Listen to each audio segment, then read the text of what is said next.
What's going on, fellow gamers? Welcome to Couchcast episode 7. My name is Jason Overfelt.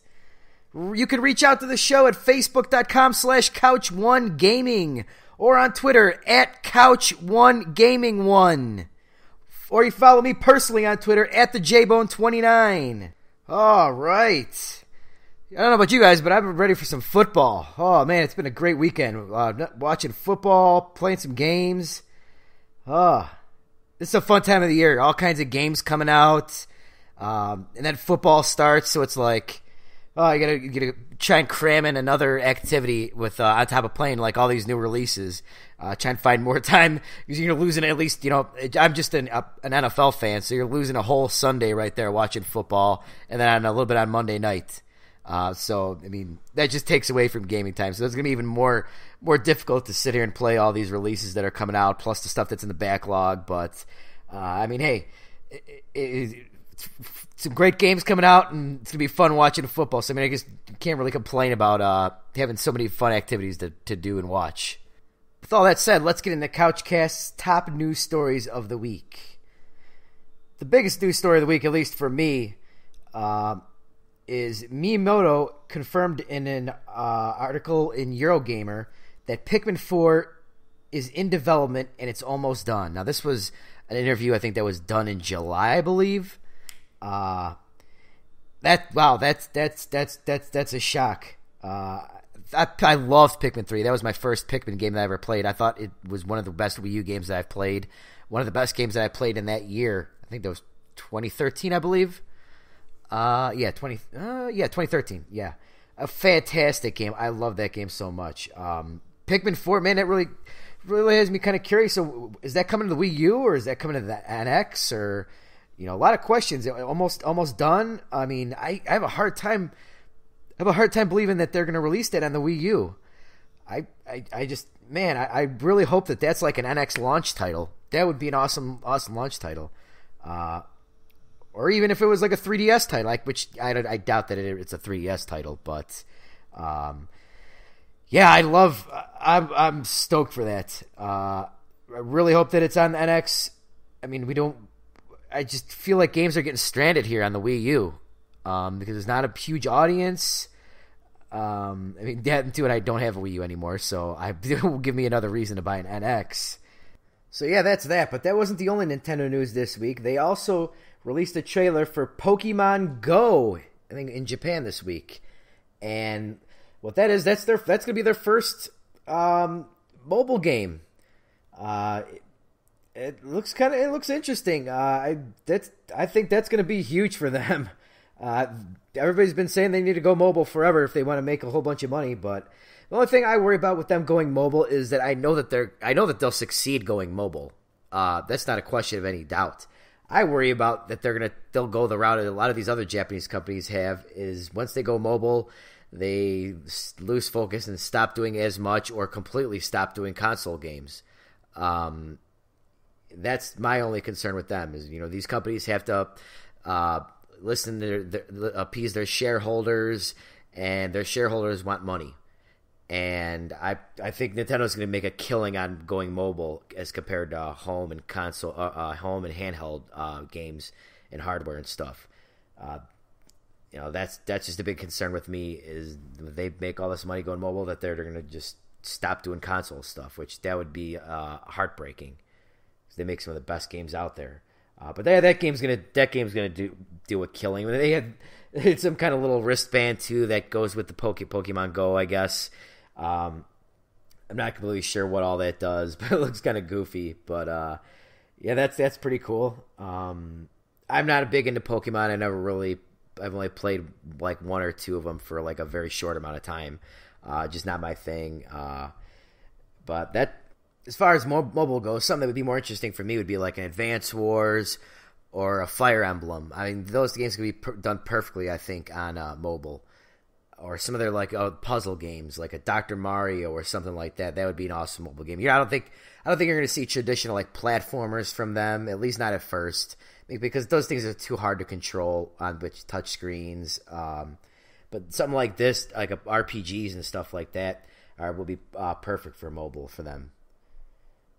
So that's it for that news. This week, PlayStation turns 20. Wow, what 20 years, man. 20 really good years. I mean, some up and downs, but mostly a lot of ups in there. Just tons of great games. PSN right now is having like a 20th anniversary sale for a whole bunch of stuff on there. It's some good deals. One of the deals that I'm looking at is, me personally, is Metal Gear Solid 3 for like $450 on the Vita. That's a steal. I'm definitely buying that. I think that's the only one that I haven't beat. And though I haven't beat Peace Walker, but I got pretty close. But yeah, I'm definitely gonna be scooping that this week.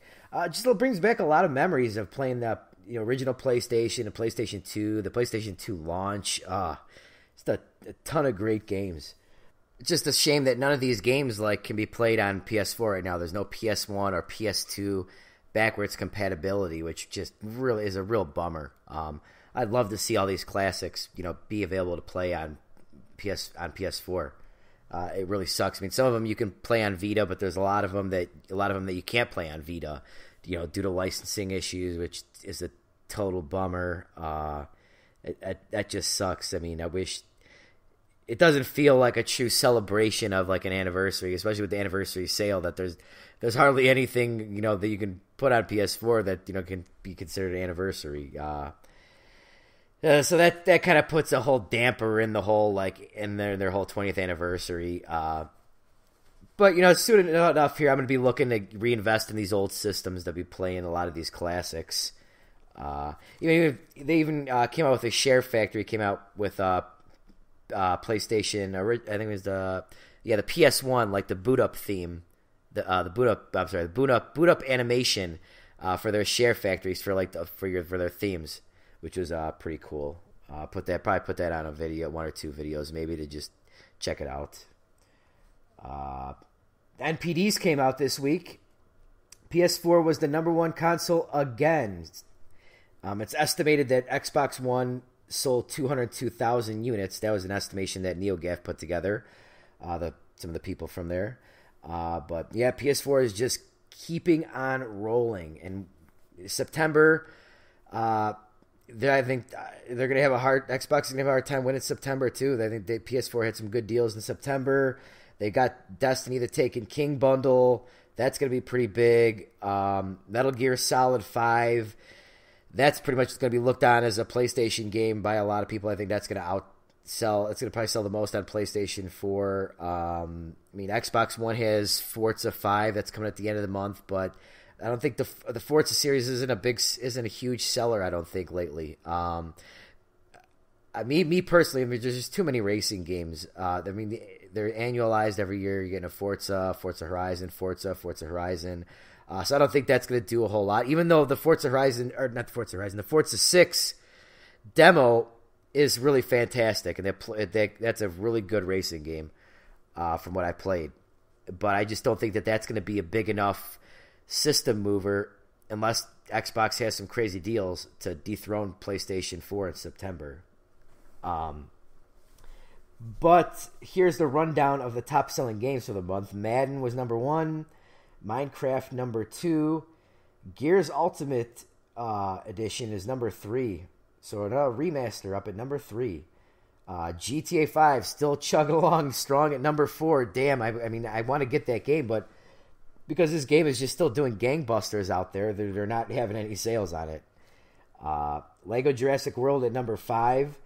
Those Lego games, they just sell, and supposedly this was pretty good.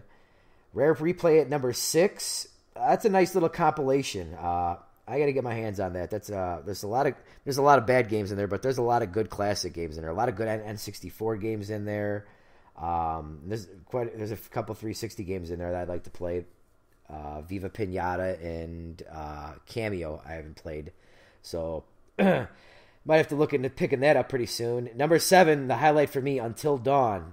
I'm going to get into that during what I've been playing, but I'm so happy that they at least charted on NPD this month, because that's a fantastic game. And it sucks that Sony put no marketing behind it.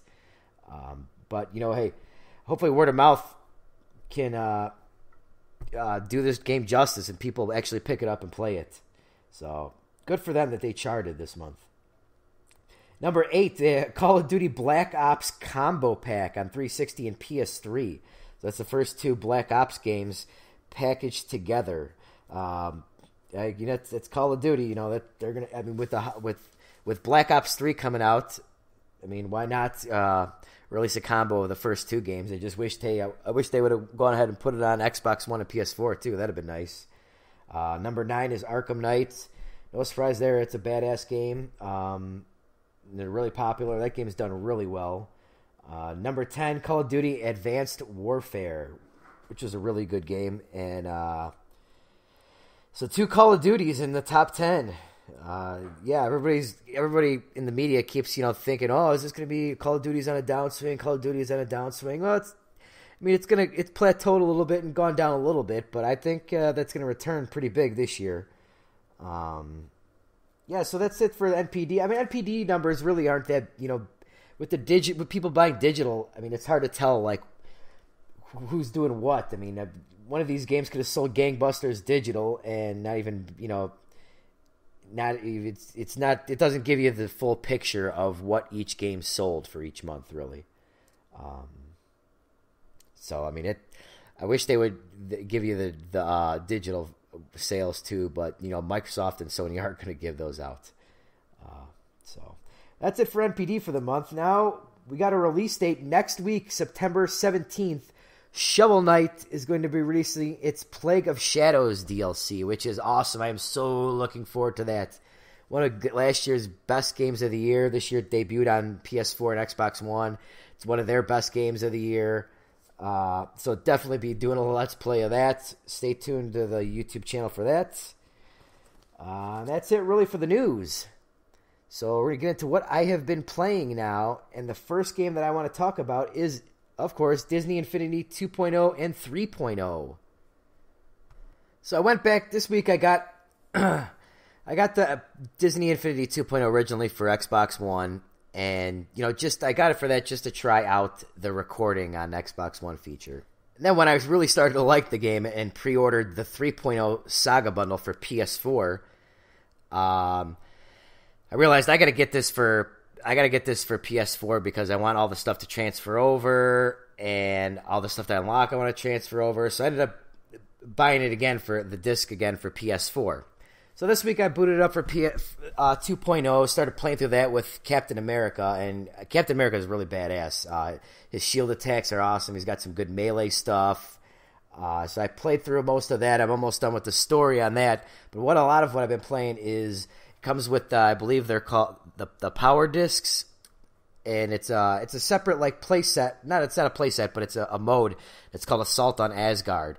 And it's kind of like a tower defense mode where you set up. You've got 1 or 2 towers, and I think there's 6 rounds, and each round keeps getting incredibly hard. It keeps getting more and more harder, and you've got attackers coming. You got to set up turrets. You can set up fake towers that distract them.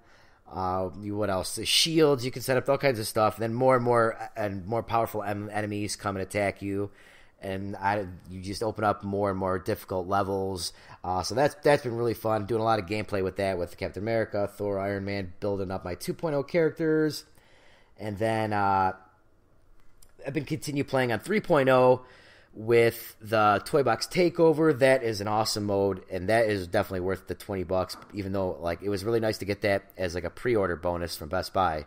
But if I had to spend the $20 for it, I definitely would. It's an awesome additional mode, gives you a lot of replay value, something that's going to be fun to level up your characters with. Did a little bit of that with Luke. Played with some Princess Leia, got her up to about level 7.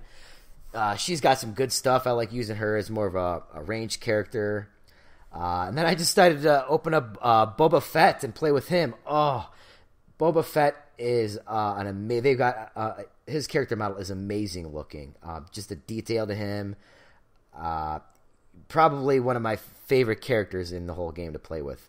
Played a little bit of the Rise Against the Empire playset and Hoth with him, just tooling around, doing some missions with him, collecting stuff. Super fun. You got unlock the snow speeder, And then you go through a training mission where you got to take down these towers with the snow speeder. So eventually I'm going to get into the big battle in there. But, man, there's just so much to do in that game. I'm going to be playing that game forever. I love it. And it's very addicting because you want to just keep buying more and more characters. I really want to get the Star Wars Rebels characters. Just buying that game and playing that game makes me want to actually watch the Star Wars Rebels TV show, because I didn't realize until now that the TV show is actually canon. So, yeah, a lot of good stuff with that. Even there's a big deal. People are making a huge deal about this at NeoGAF. That one of the toy box. I'm not sure if it was designed by the Disney people or if it was designed in the community, but I guess there's like a Splatoon type of game mode in the toy box, and people are they're ripping off Nintendo, but that's pretty cool. I gotta download that and check that out and see. It's such a fun little game.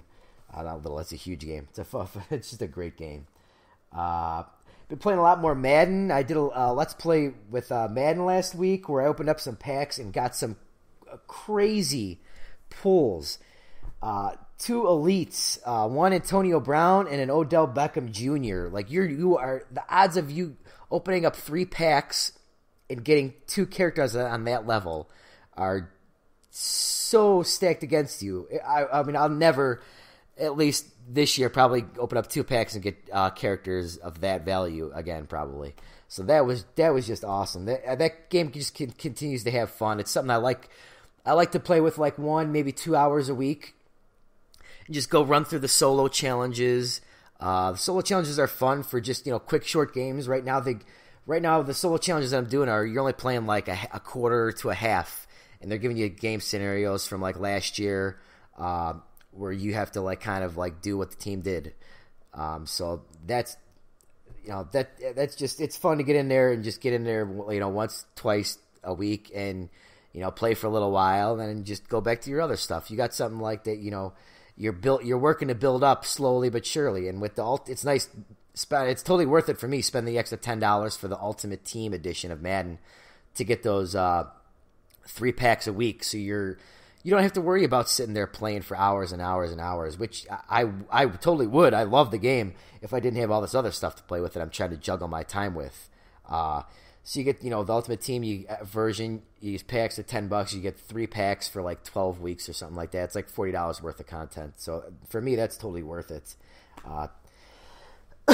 It's nice to have that stuff to, keep going, and every week having more packs readily available.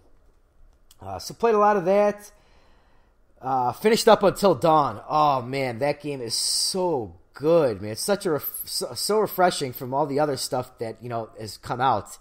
It's not like anything out there that we've had this year, really. The story is so good.